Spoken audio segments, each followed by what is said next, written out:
There's a quality to taking the architectural distinctiveness of a building and then somehow, through some kind of alchemy, blending it with a new use that is exciting and different and memorable.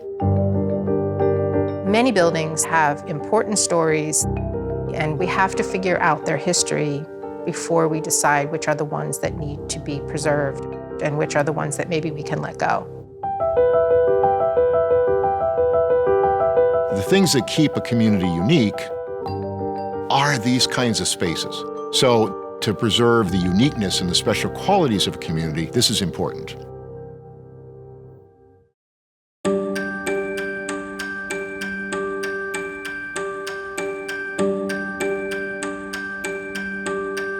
We are sitting in Titan Hollow, which is the home to Mad McIntosh Cider and Alloy Kitchen. We are a full-service restaurant and cidery.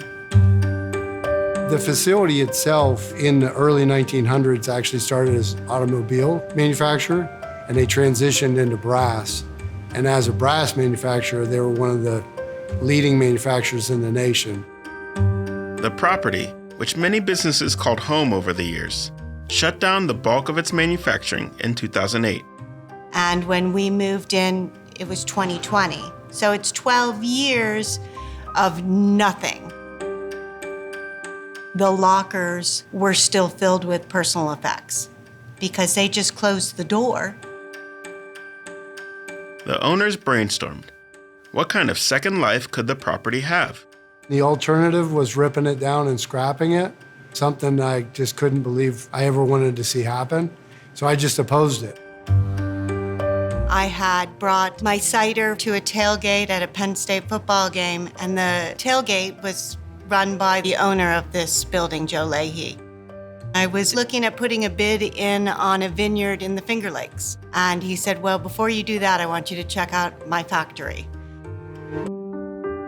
So that Sunday after the game, I came down here and walked through this space. Monday, when I headed back to New York, I effectively pulled my bid out at the Finger Lakes, sold my house, and moved down here during a pandemic.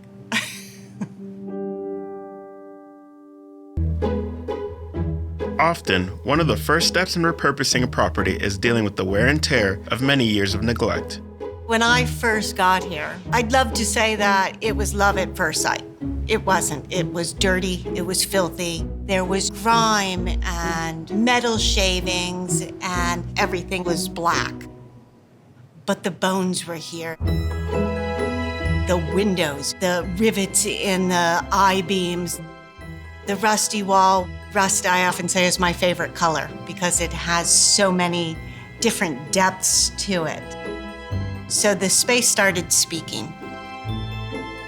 A lot of the equipment that was put in place, even the wall that's behind me, is a reuse of equipment that was going to go to the scrapyard. I went into the boiler house and effectively put my sticker on everything that I had an interest in.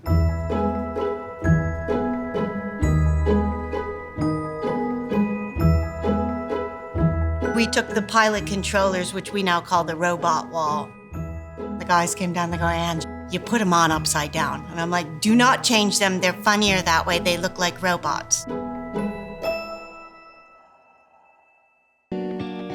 The success of preservation happens at the local level. You have to be an advocate. We actually got a renewal grant for about $2.5 million.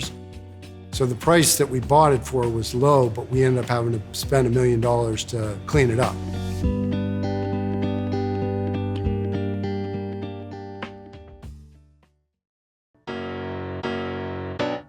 The game's a marathon. So I've got a little bit more patient now over the years and understand the processes, but you don't do anything overnight. It takes an average of 7 years to save a property. It's a slow build, and eventually you'll start to see changes happen. A lot of people poured their heart and soul into this facility, and I think it's just amazing when you get people in that have a vision and can execute and won't quit. The day that brought me to tears was the first day we had live music.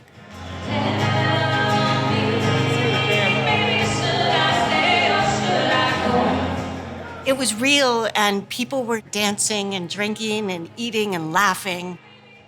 That was the moment.